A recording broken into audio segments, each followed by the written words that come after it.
Okay, kay death anniversary man nimo, di gini mahimo nga di ka madalhan og malutuan sa imong mga paborito. Basta kay pa ako. Let's go. Mao na ni ron intro pa ganina nagipatiko ka oh. Nga man action mag-ugom na utitod no. Nawara sige pa dayon.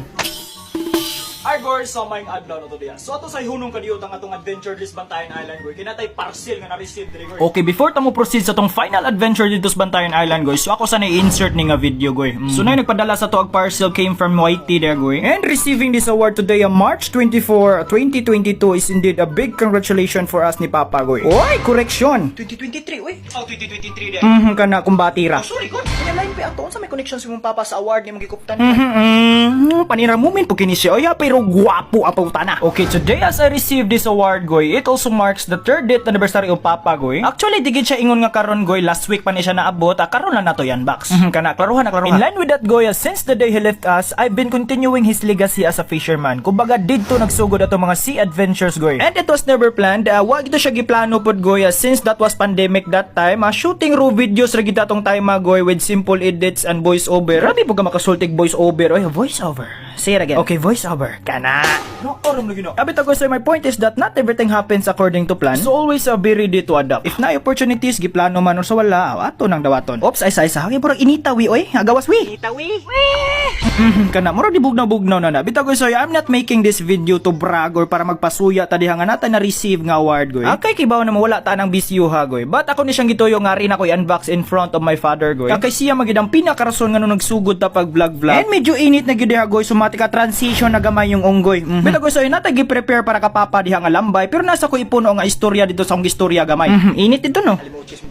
Init mo lang. Bitaw ko say akong balikon. I made this video not to brag you but instead to inspire you goy nga. In life, just go with the flow lang kita pirmi goy. Maybe night times makaingon ta. Sige lagi laha asa nakahakua. Paak pon lumpia. Yes goy naka-question og naka-experience pag ko ana. Dili kay kausa kaduha but still go with the flow lang gihapon goy. Maluto ra lagi ng lambay ron.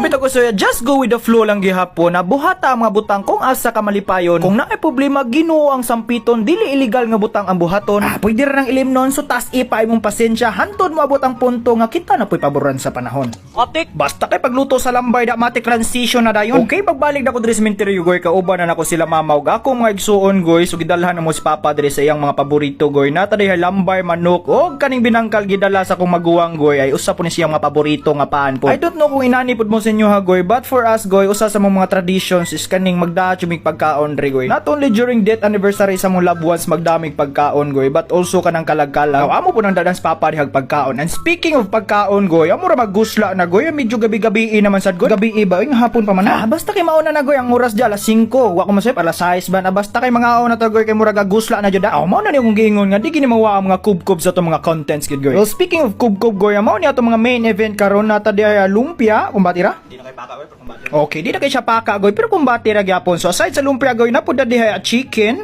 chicken or manok. Nam sa mga chicken pwede mo taman. Ay sus ay lagi pagbuot diha kay mo may nasul sa kong nahuna. Sige di lang ta maglalis na kubkob na diha kay kibaw kung natingob na imong panihapon ug paniudto da. Abit gusto ya medyo gusla gid dihang time goy kay natingob na tong panihapon ug paniudto da goy basta kay kumbate gining lambay pud. So every time mo kaon ko aning lambay goy or bisag unsa nga klase sa crab so ang pinaka first nga masudjud sa kong nahuna goy is si Papa jud. I still remember the time katong buhi pa si Papa goy sa inyo nakita diha sa picture super dako kay nang alimango nga yang gikuptan diha goy. Pero pinte jud ko mabuhong kubkob atong Papa sa una goy. And yes goy makamingaw gid siya pero sa kong gikaingon pa ganina everything happens for a reason food goy. What flows na hitabo na to so just go with the flow lang gyapon ta goy. So mati kumbati na.